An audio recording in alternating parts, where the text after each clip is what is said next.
welcome. I'm Rachel Scheinerman, the editor of My Jewish Learning, and I am so pleased to welcome you all today to learn about demons in the Talmud. I would venture to say that a lot of people, when they first study the Talmud, or even if they've been studying it for a while, might not even know that demons pop up occasionally in its pages. So today we are super lucky to have Dr. Sara Ronis, the Associate Professor of Theology at St. Mary's University in Texas, to orient us to some of this surprising material. She's one of the world's experts on the topic of demons in the Talmud, and the culmination of her research, a book called Demons in the Details, Demonic Discourse and Rabbinic Culture in Late Antique Babylonia, just came out a few months ago. So if you like what you learn here and want to learn more, please feel free to check it out. I believe we'll have a link for a discount that we can offer in the follow-up to this course. So now I'm going to turn the virtual microphone over to you, Dr. Ronis. Thank you. Hi, everyone. I'm so thrilled that you're spending your lunch hour or breakfast hour or dinner hour, depending on where you are, coming to learn about demons with me. If at some point I cut out or the tech is wonky, please let me know. And also the wonderful folks from My Jewish Learning will be monitoring the chat. So if something in one of the Talmudic texts is confusing, you're not sure what's going on in them, please raise your hand, drop it in the chat, and they'll interrupt me as we're going. So I have a PowerPoint I'm going to share with you all. My advice would be to go to speaker view. But at this point, 3 years in, you can do Zoom however you want to do Zoom. So today we're going to talk about demons in the Talmud. And one thing that I want everyone to know is that basically almost everyone in the late antique world in what is today North Africa, Asia, and Europe believed in demons. Modern American culture usually depicts demons the way that they are presented primarily in the New Testament. And so I bet you are surprised that we're starting our My Jewish Learning journey together by looking at the New Testament, but there we go. Right, so in the New Testament, demons are depicted as evil, malevolent. They attack the body by entering. Right, they attack humans by entering into our bodies and basically taking it over. And in fact, one of the first things that establishes Jesus's reputation in his lifetime is his ability to successfully exorcise demonic beings and force them out of human bodies. Now, that construction of demons is the construction of demons that we see in modern films. And I could have kept going, but I know, at some point we want to talk about other things, right? All of these texts depict demons as these horrible, malevolent beings that need to be exorcised. So if you were thinking demons in the Talmud, oh, I know what demons are, this is probably where many of us, our minds go. But not everybody in the ancient world thought about demons as evil body snatchers. And in the book that Dr. Scheinerman was already named, I examine how the Babylonian rabbis think about demons really differently. Right? It turns out if we ask, how does this one specific group who is so important to modern Judaism, how do they think about demons? Our answer is going to be really different from the answer we would be getting if we were asking that question about the New Testament or about the modern exorcist.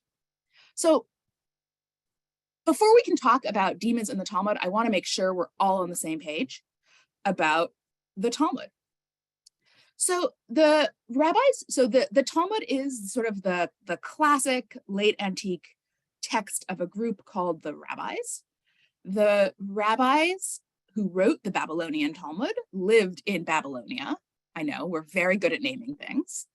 And if you look at this map that I put up on the screen, you will see an area a very small area in the orange called Babylonia. Babylonia was a province in the Sasanian Empire. The Sasanian Empire in late antiquity, and I'm saying late antiquity a lot, so just for context, I'm really thinking here about the 2nd to 6th centuries CE. So, the 100s through the 500s. And Babylonia is part of the Sasanian Empire. The empire is controlled by a Zoroastrian elite. Zoroastrians still exist today. And in this time, we would have called them a dualistic religion coming out of what is today Iran. But this empire, and specifically the region of Babylonia, also had Jews, rabbinic and otherwise, different kinds of Christians, Manichaeans, Mandeans, people who still worshipped ancient Sumerian and Akkadian gods and goddesses. And so we're thinking about a really cosmopolitan, diverse, religiously rich environment.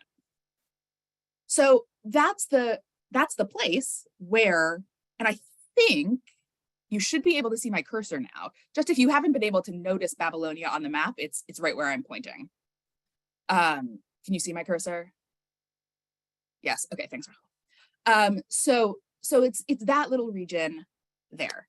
And the rabbis are only one religious elite among many in this world.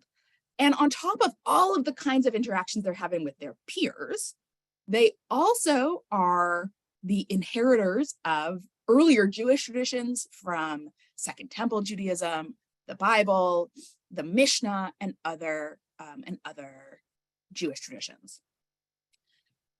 So today, I want to take you through how this one group in this one place in this one time explores the demons. And I want to do 3 things with you in our time together. First, I want to show you how the rabbis integrate demons into the world of rabbinic law by integrating them into the rabbinic legal system. They become all kinds of interesting players in the rabbinic legal system. Then I want to show you how, when the rabbis do that weird integration, it actually changes what it means to be a demon at all for the rabbis. And we'll think about how the rabbis' change really functioned as part of how the rabbis think about what it means to be a community at all. And then finally, because I started with exorcism and I know that today is Halloween, we are going to end by looking at the only story in the Babylonian Talmud about rabbinic exorcism. And I think we're going to be real surprised by that particular story in ways that are going to be interesting and tell us more about how the rabbis think about the body, the self, and how they relate to others. So that's our plan for today. Rachel, any questions that I need to address before we move on? I don't know if this is good for the beginning or the end, but we had a question about whether the Yerushalmi, the other Talmud, the one composed in the land of Israel, has demons in it. Do they function the same way, or is this a purely Babylonian phenomenon? Amazing, great question. So the rabbis in what was at the time the Roman Empire, in the province of Roman Palestine, the rabbis there also had an extensive demonology. It shows up a little bit in the Palestinian Talmud, the Yerushalmi. It shows up a lot more in exegetical works, various midrashim that come out of the land of Israel. The rabbis in Babylonia only really write one text. Now, to be fair, it's 73 volumes, so I don't want to make you think that they were slacking. But because they only have sort of one major textual corpus, they end up putting all of that stuff in the same Talmud. So the rabbis in Roman Palestine, things are different and the same all at the same time. I know. But the stuff that we're looking at here, I want to just be clear, takes any seeds that are planted in the Palestinian literature and like, grows them enormously. So we're seeing this really, really amplified in a lot of ways. Great question. So so I called this talk Demons in the Talmud, and we've talked extensively about what the Talmud is and where it was written and a little bit about who wrote it. I want to make sure before we move on that we also understand the other term in the talk title, which is the term demons. Because you might be thinking to yourself, well, if Sarah's saying that they do something really different, maybe we shouldn't use that word. I'm so glad you asked. So when we think about how to define demons, especially when they're so different, I want to just do, an on one foot explanation of what the modern English word demon is and isn't. So the modern English word demon comes from the Greek daimon, and a daimon was a god or a goddess or some kind of spirit who took care of a community or a city or a family or a person. In the Latin, pre-Christian Latin, it becomes a phrase for the indwelling spirit or genius, right? So my personal daimon is leading me to, I don't know, do something awesome.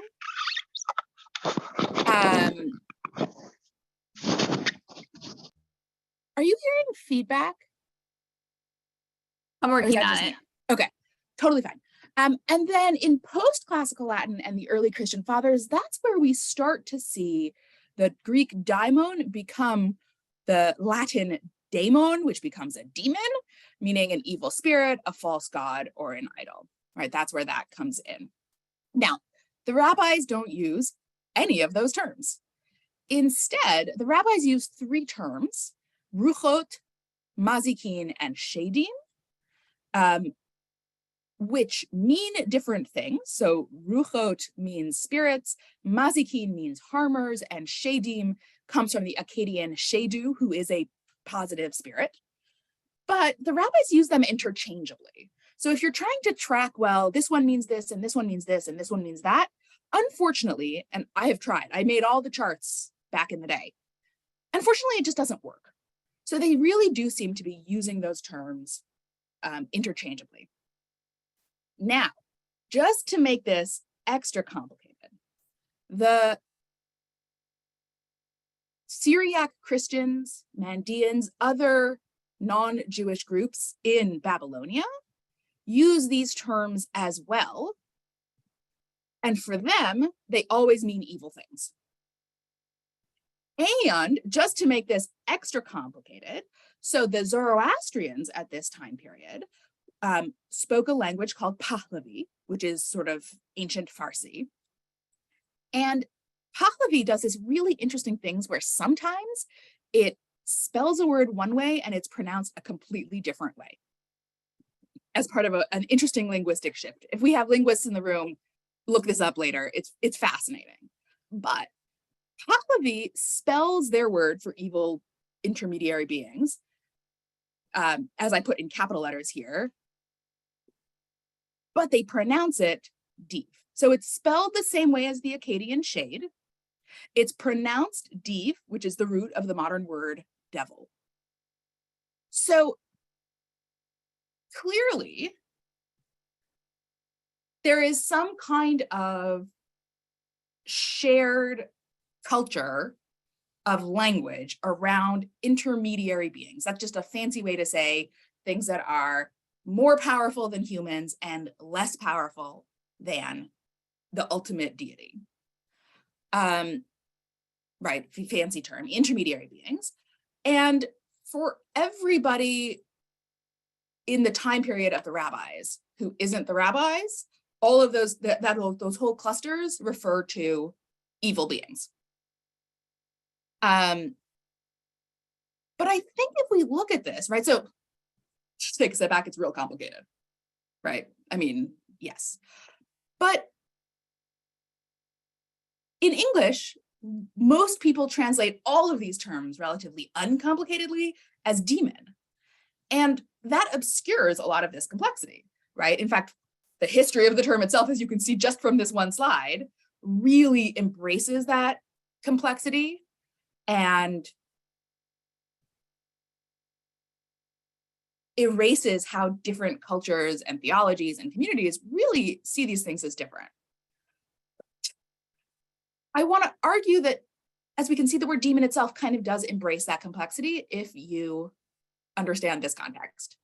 And I'm going to translate all three of those terms in rabbinic texts, ruchot, shedim, and mazikin, as demons, in part really because what I want to do is emphasize how the rabbis are taking a shared term and defining it totally differently. Right? So it's not that they've got a different category and they're having a different conversation. They're using the exact same words as Manichaeans and Zoroastrians and Christians at the time, and doing something completely different with that term, which to me is what makes it so interesting. My Jewish learning folks, any questions about that? I feel like that's a lot of linguistic stuff. No linguistic questions. Awesome. Go ahead. Okay, great. So let's start talking about the Talmud. So the 10th chapter of Tractate Pesachim deals with the laws of the ritual meal on the first night of Passover, which today we call the Passover Seder. Now, if you've ever been to a Seder, you may have noticed that the Seder involves drinking 4 cups of wine. We get that from an earlier rabbinic text called the Mishnah. And the Mishnah is a 2nd century rabbinic text from Roman Palestine that the Babylonian Talmud essentially frames itself as a commentary upon. And here, the Mishnah is what tells us that we need to have 4 cups of wine. Now, right, in fact, I'll read the first line for you. One should have no fewer than 4 cups of wine. Amazing. Now, if you are familiar at all with rabbinic literature, you might expect that later rabbis are going to ask a lot of questions about that Mishnah.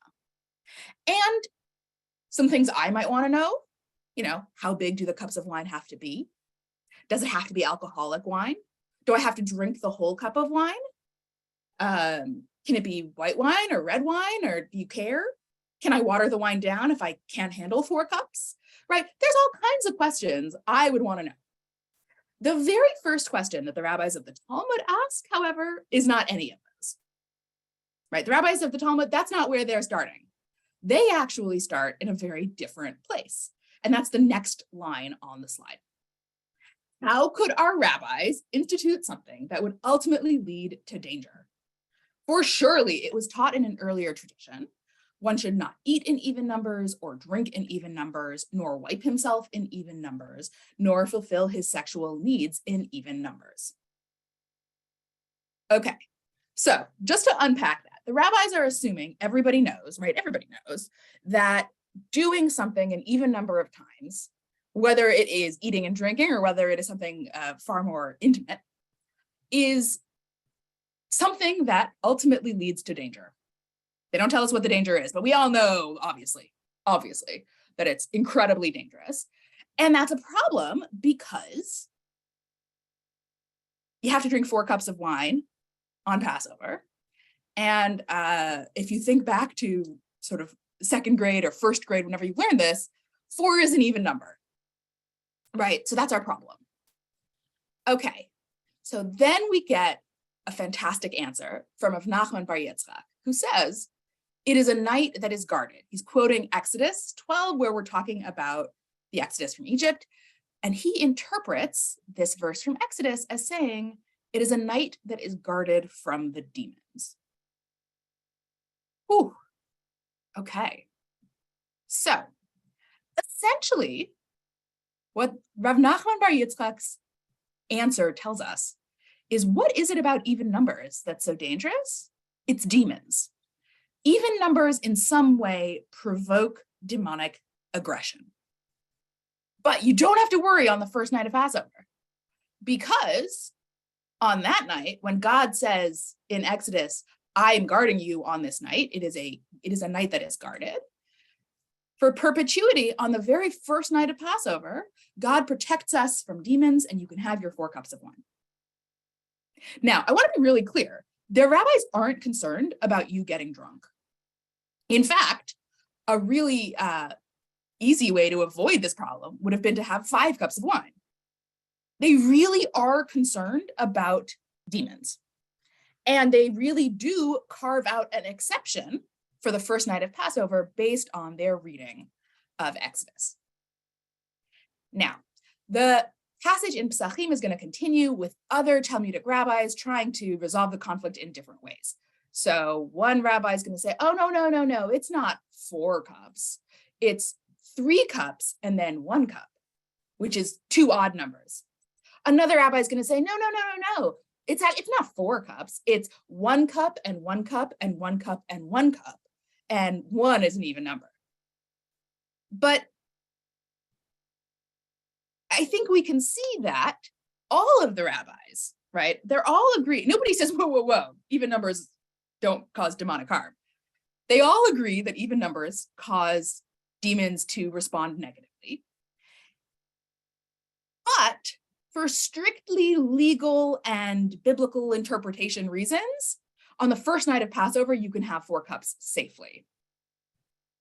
Now, the flip side of that, right? Let's go with the 3 + 1 model, okay?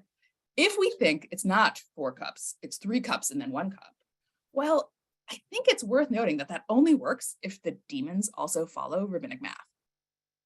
Because I don't know about you, but if I was looking at 3 + 1, I would say, well, going back to first grade, that sounds like 4 to me.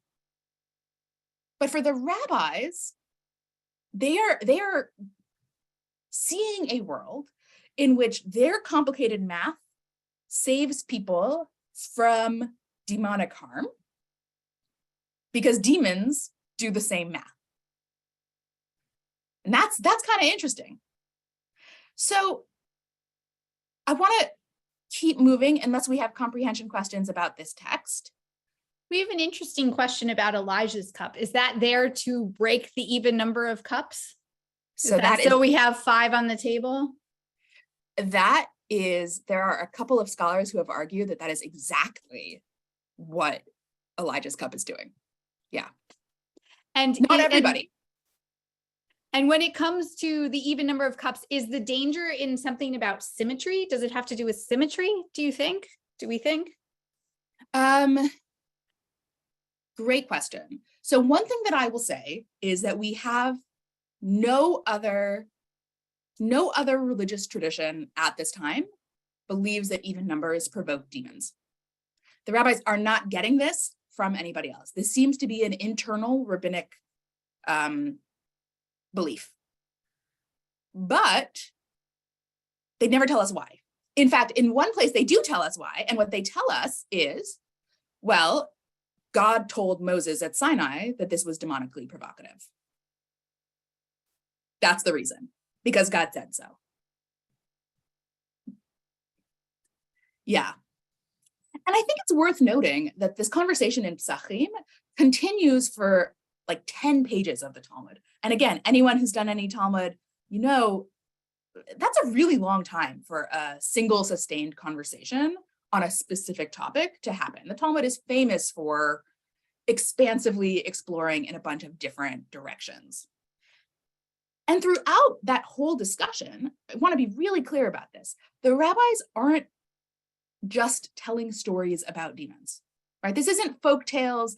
These aren't, to quote my grandmother, these aren't Baba Maisa's old wives' tales. These are legal discussions about how to live in a world that has demons, right? And that's a real concern for them. So, and now, as our chat is pointing out, those who add the modern custom of Miriam's cup might be again provoking demons with the 6th cup. But then again, it's water, points out another participant, so maybe not. Well, I want you to know the Talmud addresses that, and it only adds up if it's the same substance. Well, there you go. Miriam's cup is safe, folks. Yeah. Whew. Okay. So here we're imagining a world where the rabbis where the rabbis control demons through the law. And of course, as we've already said, that assumes that that demons know rabbinic law, right? The demons can do rabbinic math. Demons can know, oh, well, no, tonight's the calendar night, so we can't. Which raises this question, so then are the rabbis imagining a world in which demons are really part of the rabbinic legal system? And I want to look at this text from Chullin, another tractate in the Talmud, because I think it's going to really answer that question for us in ways that surprise us. Certain porters were once carrying a barrel of wine. Wanting to rest, they placed the barrel under a rain spout. The barrel burst. They went before Mar Barav Ashi, and he banned the demon. Okay, so just to unpack a little bit what's happening so far. Obviously, again, right, the number of things that these texts assume everyone knows is high, but obviously, demons live under rain spouts. And obviously, they're also probably invisible, or can be. So what happens? These people are carrying this heavy barrel of wine. They put it on top of a demon who is clearly very unhappy about this. And they go to the rabbi of the town, and he essentially excommunicates the demon. Okay. The demon came before Mar Barav Ashi and said to him, "What should I have done to those men? For they placed the barrel on my ear." Mar Barav Ashi said to him, "Even so, in a place where people are commonplace, you did not have the right. You acted improperly. Now go and pay for the barrel of wine." The demon said to him, "I do not have the money. Set a date on which I will pay." He set a date, but the demon did not come on that day to pay for the barrel. Uh-oh. When he came at a later date, Mar Barav Ashi said to him, "Why did you not come on time?" The demon said to him, "We have no right to take anything that is tied, sealed, collected, or counted. So we can only take things that are in a state of ownerlessness, and therefore it took me longer to collect the money." Okay. So I want to turn to you guys now, and I want to ask, what do you notice about this text? What jumps out at you about this text?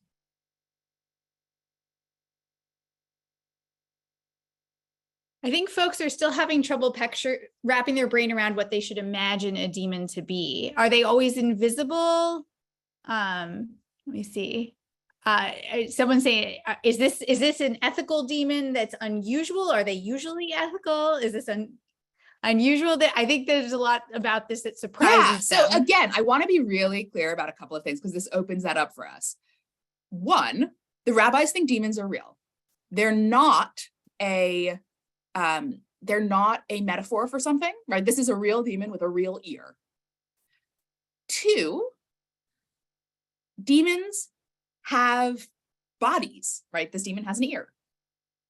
And this demon is three-dimensional, but presumably, at least in part, invisible.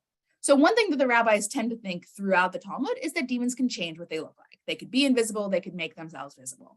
So this demon is chilling, presumably invisible, but embodied under this rain spout, excuse me. And then when the guys put the barrel on his ear, he gets mad because even if he's invisible, he still has ears and nobody would want to do that. Does that help? Sorry, the comments are now coming in a little faster than I can read them.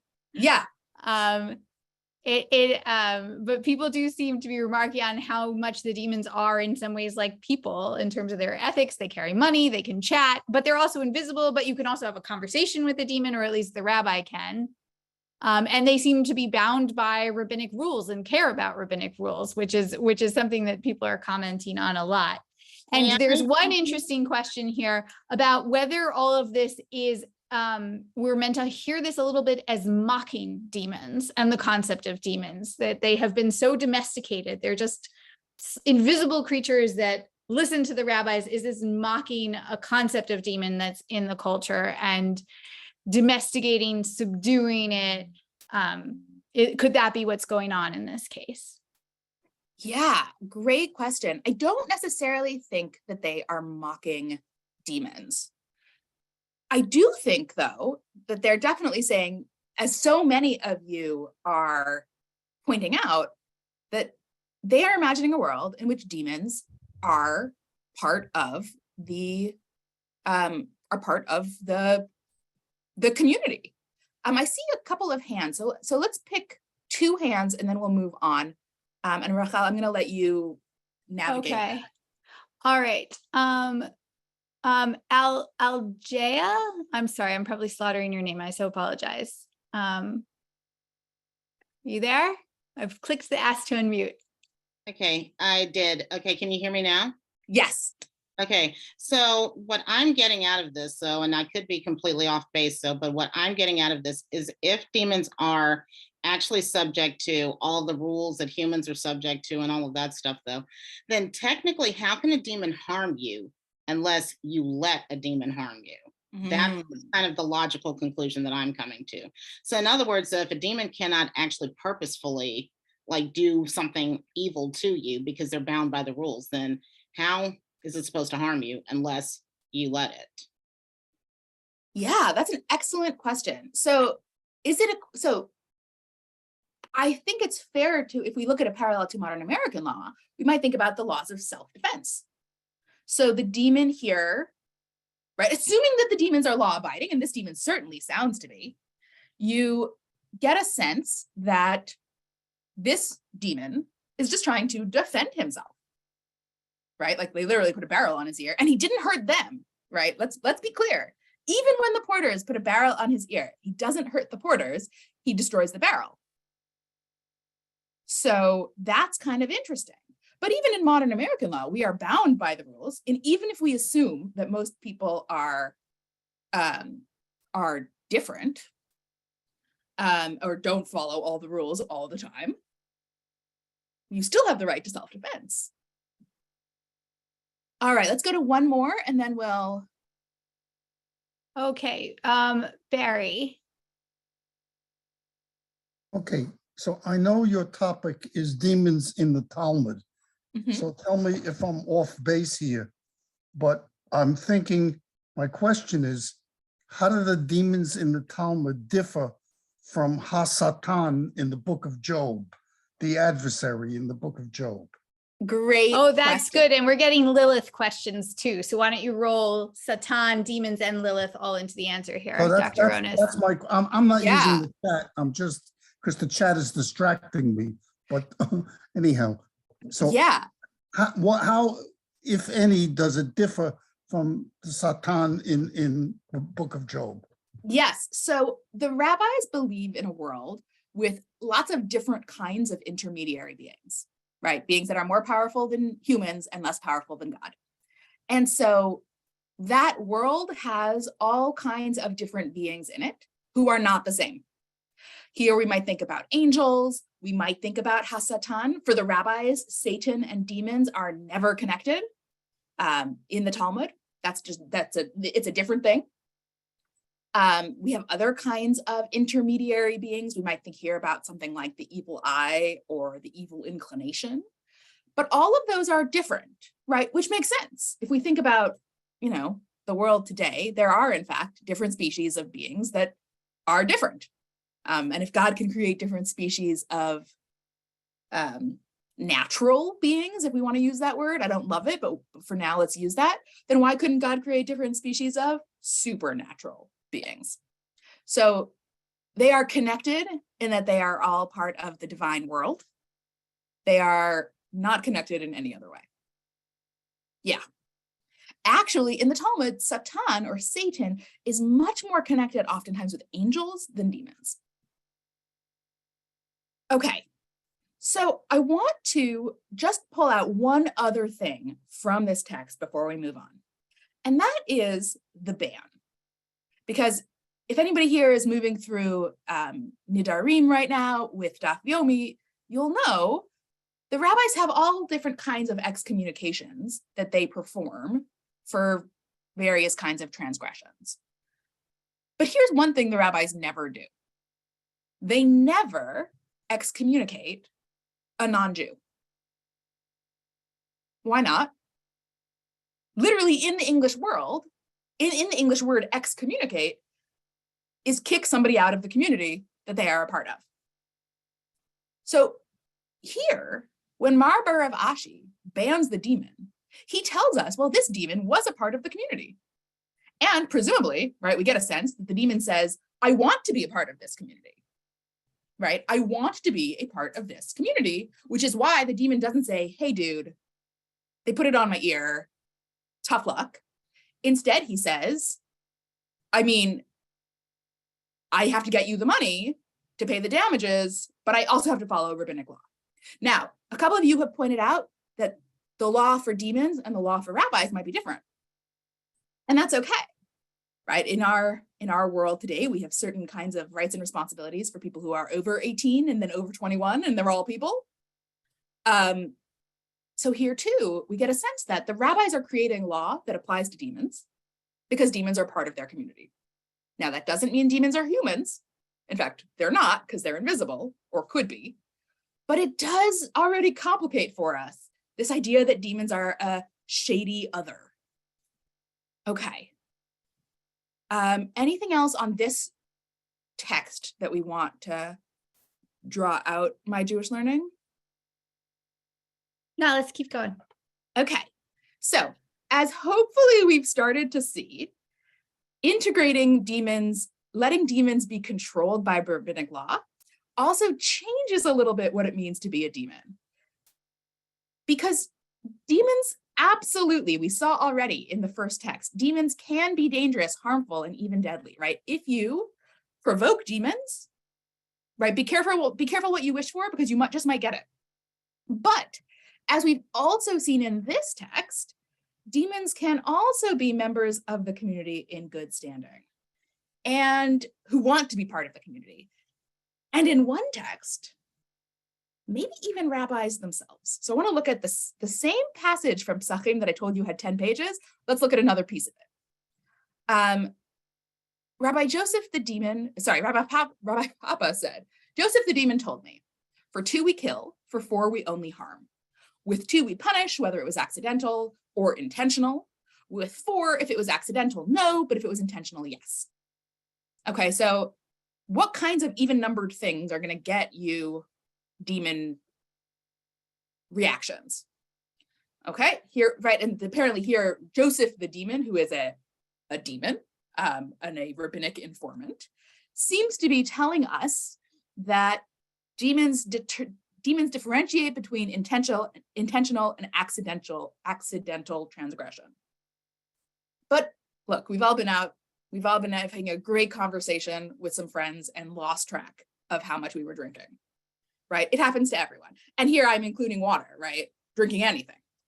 So what do you do if you go out and it turns out you actually drank an even number of drinks? So here's your one practical takeaway from today's conversation. If you happen to go out having drunk even numbers, hold your straight right arm in your left arm or sleeve and the left of in his right? So you're essentially doing this or possibly this, depending on which manuscript you're looking at. And you're turning your entire body into an odd number. Instead of having 2 arms and 2 legs, you have 3 limbs. And if that's not enough, let him say, you and I are 3. And if he hears someone say back, you and I are 4, let him say, no, you and I are 5. We are odd numbers. And if he hears someone say, you and I are 6, let him say, you and I are 7. This once happened, and when they reached 101, the demon burst. So here we have a Rabbi Papa, quoting a demon in the exact same way that he quotes his own rabbinic teachers. Though to be fair, right, if you wanted insight about the demonic world, who better would you ask? Now, I also want to point out something else. Very often, demons, when we think about demons in the ancient world, they have names that translate to things like sloth, gluttony, lust, wrath. right? In lots of different cultures at this time, demons' names translate to negative characteristics. This demon's name is Joseph, right? That's a solid biblical name, one of the 12 tribes, right? A very more, I would say, morally positive name, not even neutral, right? So, and one the rabbis don't use all that much, right? For themselves and their children. Am I right about that? there is a Rabbi Yosef Yeah, who maybe shows there up is. a Okay. lot. Okay. Yeah. But it is, right, again, I think this is another sign that the rabbis absolutely believe in demons and also think demons are not wrath and lust and sloth and gluttony and all of those. And in fact, right, I think what we see is at the end of this narrative that the demon's teaching gets put into practice and serves the test of time. So we have this demon who's teaching a rabbi something, which then becomes integrated into the rabbinic tradition. We actually meet this demon, Joseph the demon, in a bunch of other places. And I want to share another one of my favorites with you. And this is from Bavli Eruvin 43a, because if you could teach one rabbi, why not teach all of them? So who was it that taught 7 legal traditions on a Sabbath morning to Rav Chizda at Sura? Oh, ignore the typos. And on the same Sabbath evening to Rabbah at Pumbedita, which is a 40-hour walk. And just for context, the Sabbath is 25 hours. So there's no way to get from one to the other in the same Sabbath. But apparently the rabbis have a tradition that one person taught 7 legal teachings in both places on the same Shabbat.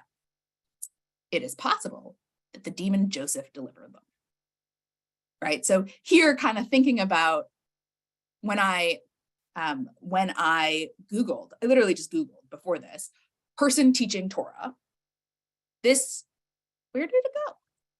Well, apparently it's not here, but when I Googled that, what I got was a lot of pictures of older white men with beards giving a sermon. I think the algorithm is probably not wrong that many people, when we think somebody teaching Torah, we think rabbi, expert, at the very least human being. And here the rabbis are saying, well, maybe this guy teaching a class on something is Joseph the demon. Yeah, which is delightful, I think. Is he the only one who could walk that far that fast?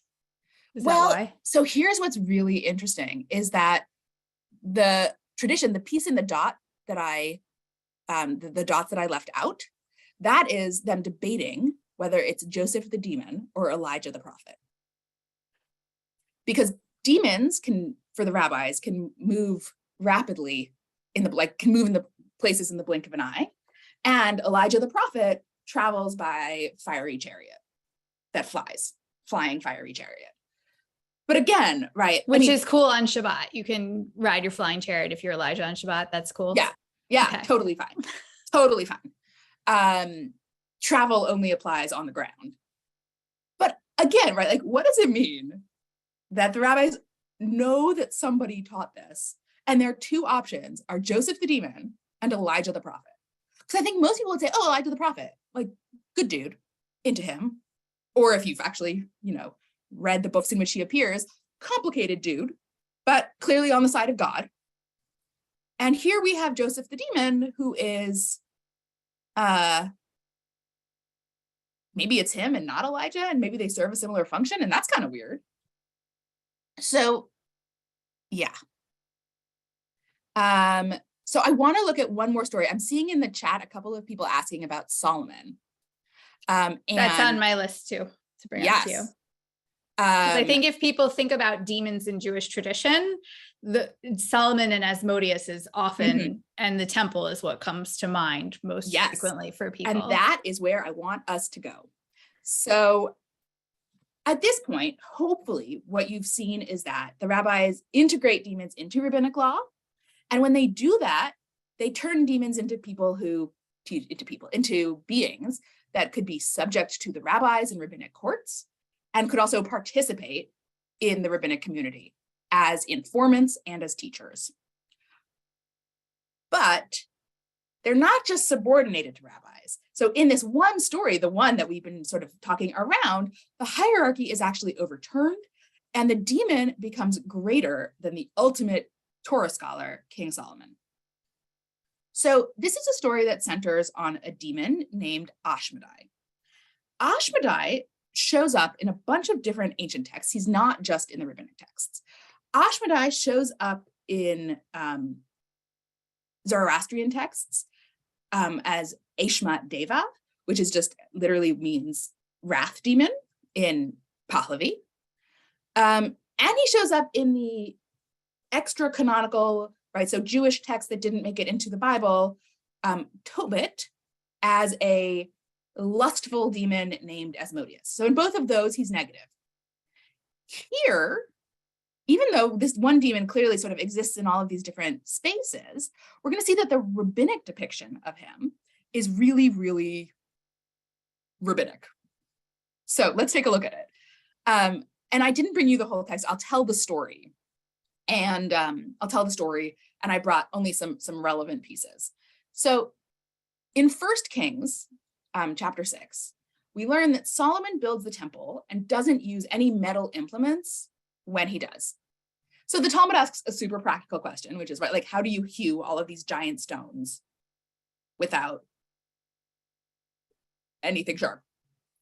And the Talmud answers the question by telling a story where Solomon lived at the same time as the Sanhedrin, the high rabbinic court in Jerusalem. And he is looking for this mythical stone cutting thing called a shamir. And he doesn't know where it is because he wants to build a temple. He needs this shamir. So he asks a couple of demons. He says, they say, I don't know. I'm so sorry. We don't know where the shamir is. But you know who does know is Ashmodai, prince of the demons. He definitely knows where it is. And so he says, great, thank you so much. Where can I find Ashmodai? They said to him, and this is what's on your slide, he is in such and such a place, right? He's over there. So they say, okay, how am I going to know? How will I recognize it? And the demons respond, I'm going to read this word for word. He has dug a well and filled it with water and covered it with a large flint rock and sealed it with his seal. Every day, he ascends to the heavenly academic session and learns the heavenly Torah lesson, and then descends to the earthly academic session and learns the earthly Torah lesson, and then he inspects his seal and covers the well and drinks and covers it and leaves. Okay, so Ashmodai literally spends his days learning Torah. Because he's a demon and he sort of is in this intermediate space, he can go up or down as the case may be. And so he spends his mornings learning Torah in God's yeshiva. And then he comes down for the rest of the day to learn Torah in the rabbi's yeshiva, a human yeshiva, presumably with other people who are studying Torah. So King Solomon then sends a messenger to capture Ashmodai. And through a complicated series of events, Ashmodai is taken hostage and brought to Solomon. And over the course of that story, Ashmodai shows that he can quote biblical verses, he follows Jewish law, he recognizes God as his only master, and to be honest, he has more insight into human nature, reality, fate, and biblical interpretation than the humans in the story, including King Solomon.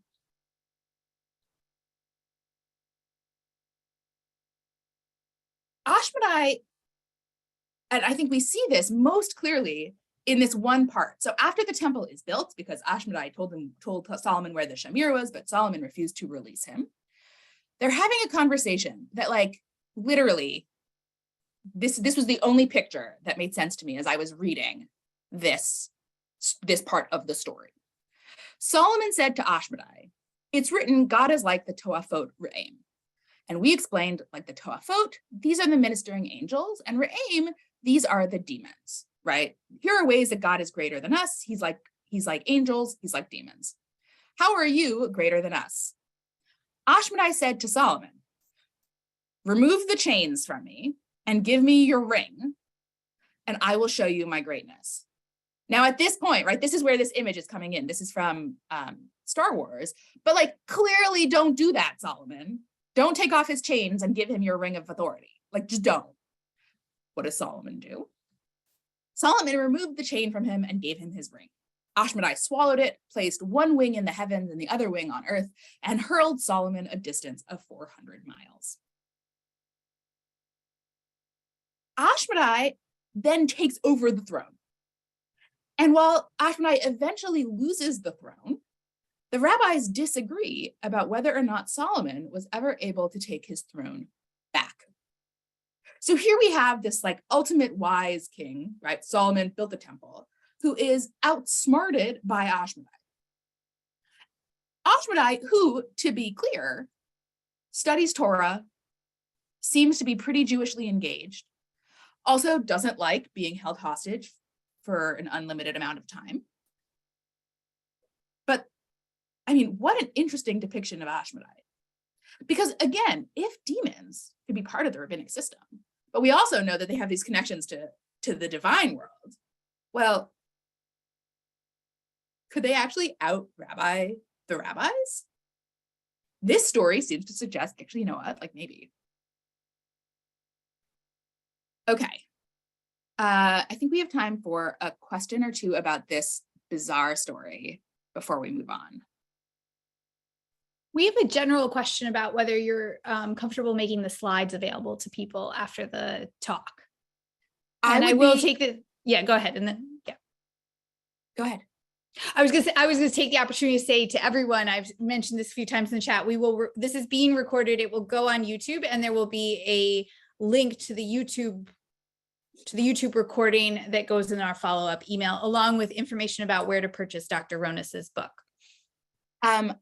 I have no problem sharing the slides, so that I'm happy to put those in the email as well, if that would be helpful. Okay. Yeah, doesn't matter to me. I just think these things are cool. And if you want to take home, like literally take home, yeah. So here's the thing, right? Here's what we're seeing so far. Once demons are part of the halakhic system, they have the freedom to excel within it according to the same metrics as rabbis, right? Torah knowledge, religious authority, kingship. And I've seen no parallels, by the way, to this in Christian texts, Zoroastrian texts, or Muslim texts from the same time. So the rabbis are doing this thing that seems to really be the rabbis. They're not getting it from some other group. Is that a comment on the power of Torah?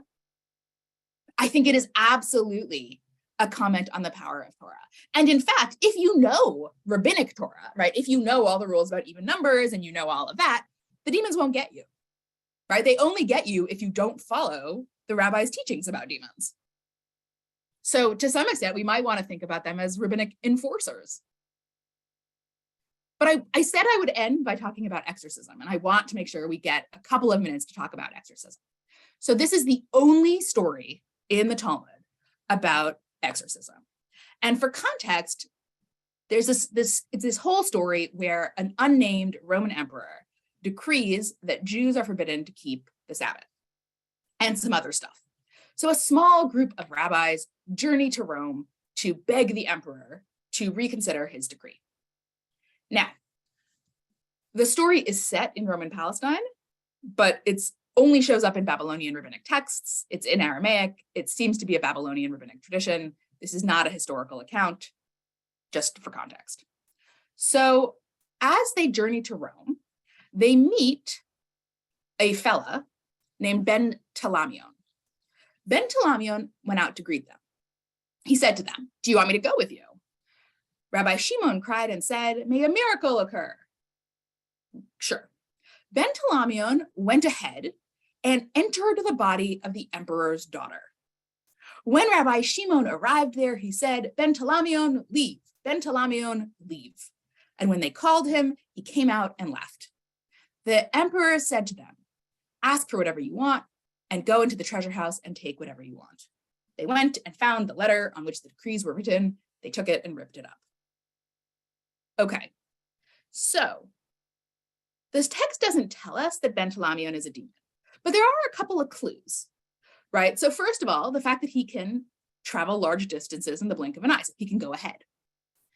Second of all, the name leave is basically the ancient cross-religious exorcism formula for demons, right? Much like you might think about today, if you've seen any movies, right? The power of X compels you. This was the phrase back then.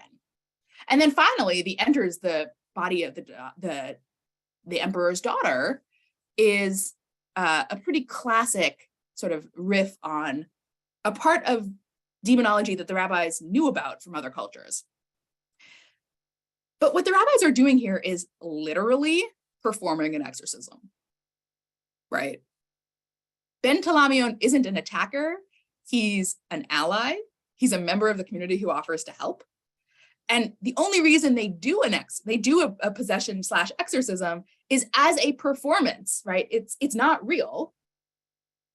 It's being staged so that they can save the Jews, right? Ben Talamion is essentially helping the rabbis perpetuate Jewish beliefs and traditions in the face of a hostile Roman emperor. And that's remarkable. But it also kind of makes sense, because if demons aren't negative attackers and assailants, then why would they try to hijack people, right? I mean, that makes good sense to me. So I want to end by just pointing out that for the rabbis, what we're seeing here is a real shift in how they think about demons that is deeply connected, I would argue, actually to their theology, right? So they don't really have another choice. And here's what I mean by that. Zoroastrian rulers of the empire were dualistic. Good demons were creations of the good god. Evil demons were the creation of the evil god. But the rabbis are monotheists, and they believe that God created everything. So they essentially have three options. Option one, demons are bad and God created evil. Option two, God is good, but God doesn't control everything, and so demons come from somewhere else. Neither of those options is going to work for the rabbis.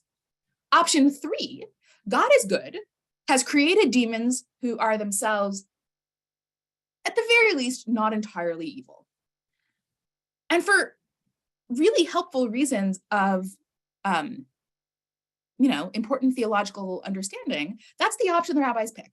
And I think when they do that, they model for us that with a little legal ingenuity, sometimes the spookiest creatures out there can actually become our friends. So that's where I will end it for now. And I will turn it to Rachel. What would you like to? Are you up for one more question? I'm up for one more question, absolutely. And I realize, Dr. Ronis, your training and expertise is in the Talmud, but people are wondering and asking, and I thought this would be good to put at the end, about the afterlife of demons in Jewish tradition in the medieval period, in the modern period. Do we have the same sense that they are not wholly good, not wholly bad, can be brought under the umbrella of the rabbinic system? How dangerous are they? How prevalent are they? Any general comments about demons in the post-Talmudic Jewish world? Yes. So one of the things that is really, really interesting is that in the medieval period, Maimonides, following Rabbi Isaac Alfasi, essentially argues that demons in the Talmud aren't real, that it's superstition and not really part of Jewish theology. And I would argue that he makes that case, and he actually convinces, right? He sort of convinces folks, okay, demons in the Talmud aren't real. So then people don't go say, demons aren't real. What they actually do is they say, okay, demons in the Talmud aren't real, but I bet those Christian or Muslim demons, depending on where I live, are. So Jews continue to have demonologies after Maimonides, but they're not demonologies based in the Talmud. So if you have traditions of evil demons, demons who are possessing people, all of that, that largely you'll find in the post-medieval period. Yeah. So Maimonides killed it. Maimonides seems to have largely killed Talmudic demons. Uh-huh. But demons, I mean, quite frankly, it's our loss because they sound delightful. Well, somewhat. I mean, I don't know.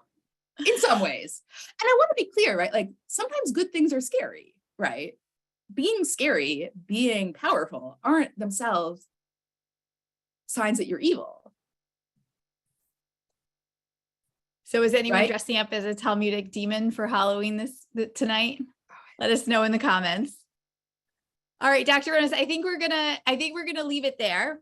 Thank you so much for these really surprising, interesting, and unexpected, I guess that goes with surprising texts, and introducing us to the Talmudic way of thinking about these interesting little creatures. And just as a reminder to everybody, we will send out a follow-up email. The recording will be there. A link to where you can purchase Dr. Ronis's book with a discount code will be there. We'll send a link to the slides as well. And if you enjoyed learning from Dr. Ronis and you are not part of our regular Daf Yomi Talmud study, which she is one of our beloved teachers, I will send out information about that as well if you would like to learn more with her about the Talmud generally in that way. So thank you for a great discussion. Thank you for a great presentation. And thank you, everybody. We'll see you soon.